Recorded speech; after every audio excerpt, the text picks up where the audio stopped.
Hi friends, and welcome back to another lesson on components of fitness. And today's component that we are going to concentrate on is flexibility. Right here, this is flexibility. So, flexibility. What I would like you to do is when I say I'd like you to stop the video, I'd like you to have between 30 seconds and a minute to think about what you think flexibility is. You ready? Stop now. Well done. Come back. Good to see you back, everyone. And we're going to move on. So, what is flexibility? Well, it's certainly not this person here. Okay, it's certainly not this person here. This is the Doctor out of the Fantastic Four. But what I will say about him is that he does have the amazing ability to stretch, but a little bit more than what we can. So, what is flexibility? This is what they say in the book. They say that flexibility is the range of motion in a joint or a group of joints, or the ability to move joints effectively through a complete range of motion. Sounds pretty complicated again. There's a few words that we really got to look at there. The first one is we need to look at the range of motion. That's number one. We need to look at joint. We need to know what a joint is, and then we need to know then we need to find out what effectively going through that range is. Okay, so let's have a look and simplify it. So the amount a body can bend and move around a joint. So we have many joints in our body. We have I'm talking to you using this is the jaw joint here between the skull and the mandible, which is your jaw, and there's a joint right here that is moving. And the reason why it's moving is because the muscles are moving up and down, but there is a joint there. If I move my fingers, okay, this finger here, this finger has joints all the way along it. There's one joint here, there's one joint here, there's another joint here. So these are all joints. And the muscles that are in my forearm are actually moving my hand. They're pulling on the ligaments, which are pulling my hand. So they're joints as well. Other joints might be my elbow. This elbow joint goes one way and another. It's a hinge joint. I also have joints in my neck. So if I turn around, I can look over one shoulder and I can look over the other. These are all different types of joints. And the range of motion of each joint determines how much flexibility. Now, if you have a look at my finger right here, you'll see that there is one finger that doesn't have as much flexibility. It's this one here. It's an old rugby injury. Okay, so I can't bend it. Yeah, so the range of motion in this knuckle is reduced. Okay, this finger is it can fully bend, but this one can't go any further. That is a reduced range of motion. It means it can't go through its full range of motion. So, we know what flexibility is. It's the range of motion around a joint. The amount the body can bend a joint. So, why is flexibility important? I'd like you to, when I say the word stop, I'd like you to stop the video. I'd like you to think for 30 seconds about why you think flexibility is important, and then you can start the video again. So, you ready? Why is flexibility important? Stop the video. Welcome back, everyone. Hopefully you've got an answer. Let's just have a look at this picture first before you do it. Now, this is an example of incredible flexibility from this lady here, who has done the limbo on her roller skates underneath the bar. Now, obviously that is extreme flexibility, and we're not talking about extreme flexibility when it comes to why is it important. But there's a nice picture there to show you someone who's got extreme flexibility. And it takes practice to be able to do that. So why is it important to have flexibility? Okay, so the lack of flexibility would mean that the body can't move through its full range of motion.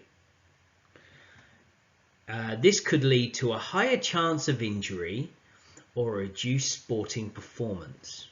So what does that mean in simple terms? Limited flexibility could mean that you have a higher chance of injury and you can reduce your performance. So if I was playing soccer and I wasn't able to kick the ball with full range of motion with my leg, and I wasn't able to hit it as you know, and then follow through with my leg, then I might not be able to kick it as far or as accurate or as well as I want to. So it might reduce my ability or my performance to score goals.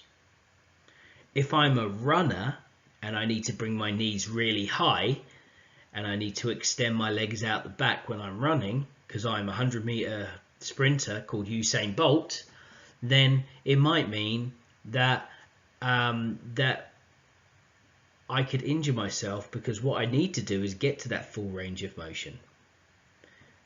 So it's really important that we do have full range of motion and flexibility at our joints. As I said before, this lady here is doing a lot more than what we need to.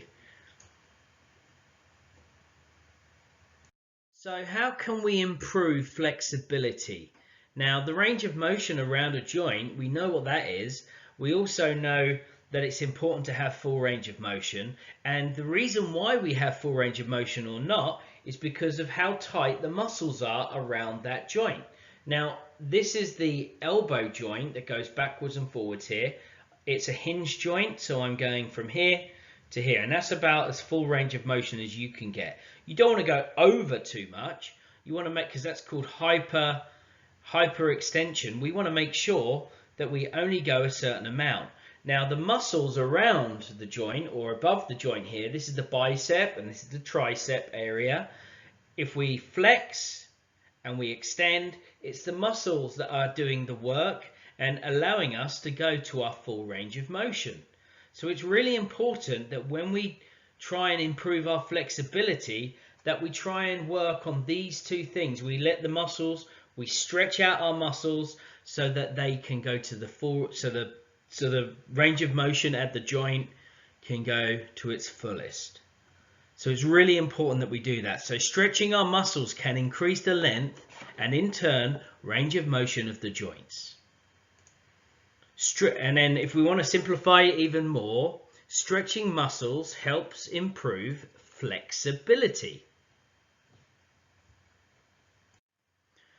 Now, you might have heard of different ways in which you can do stretching. You might have heard the word dynamic stretching, you might have heard of static stretching, and you might have heard of developmental stretching.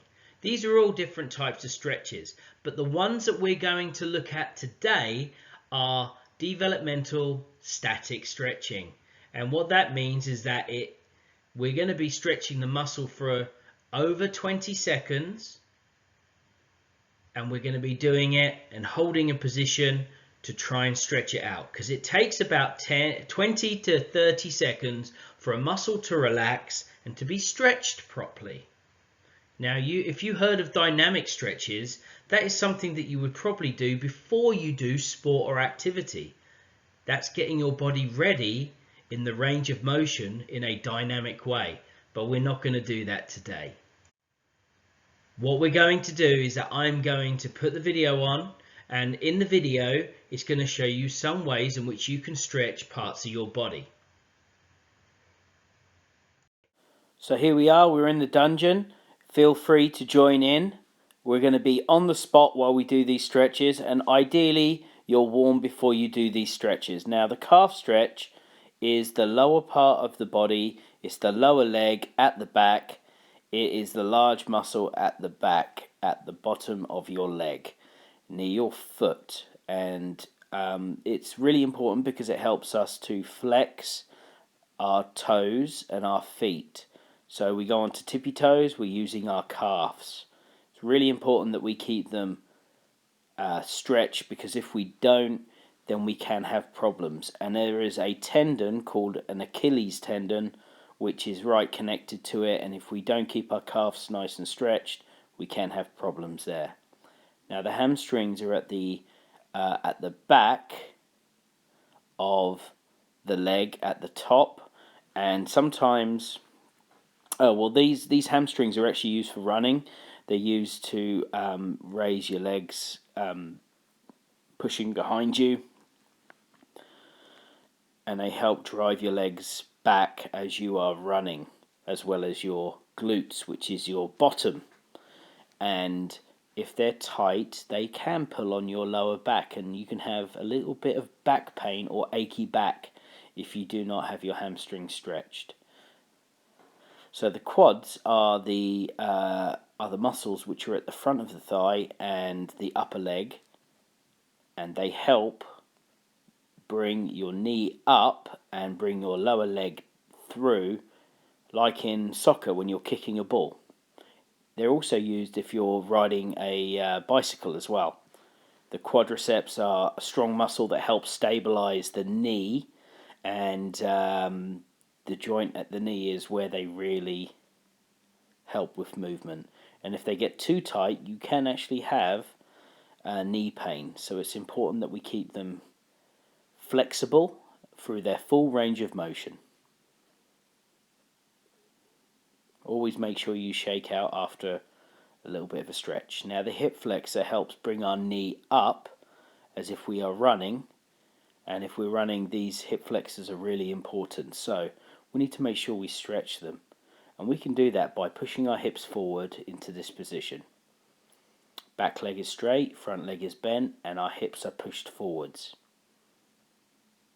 The hip flexors are not normally stretched a lot because people forget about them, but they are pretty important, and they do a good job of bringing your knee up when you are running.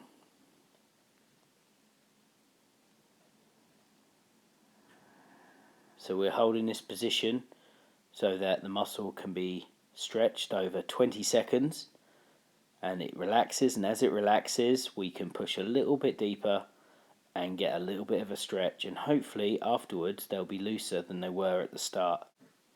So now we're doing some side bends here. This helps the muscles that are on the side of the body. If you bring your arm over, it will give a slightly better stretch because you're also stretching your latissimus dorsi, which is the side muscle which helps pull-ups and stuff like that.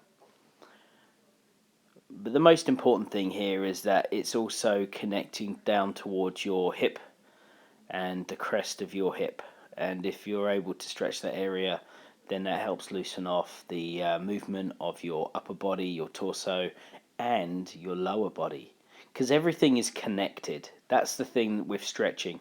If you stretch one thing, then you need to stretch the other things as well, because it's important that the body does work as one whole. Now we're stretching our shoulder blades here, and if we're stretching as a whole, we've got to understand that if we stretch our shoulder blades, we're going to have to stretch the front of our chest as well, because they work together, pushing and pulling. So I've put my chest out, hands are on hips, elbows are pulling towards my shoulder blades, and my shoulder blades are pulling together. Now we're going to have a go at the tricep. The triceps are at the back of the upper arm, and we're going to pull down on the elbow, and you'll feel a slight tension on the upper arm. We never want it to hurt. We always want it to be under tension but never hurt.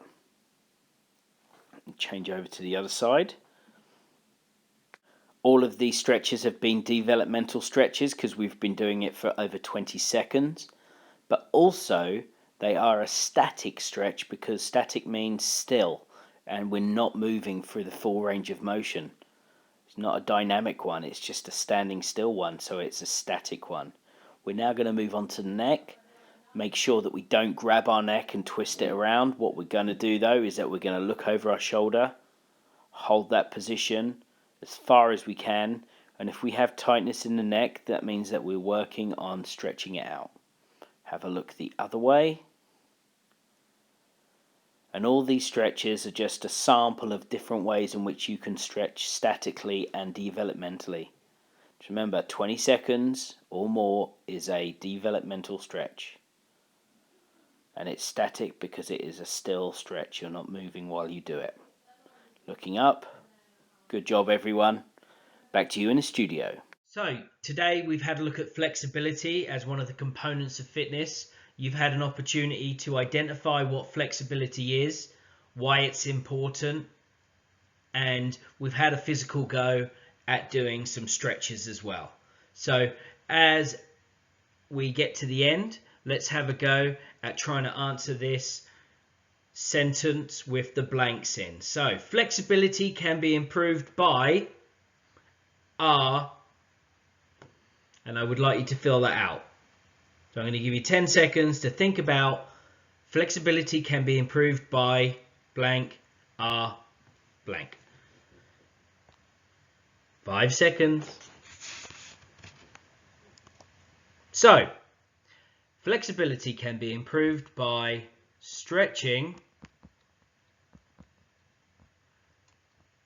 I can't write that well, don't worry, but you get what I'm saying.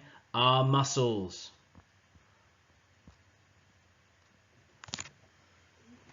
There we go.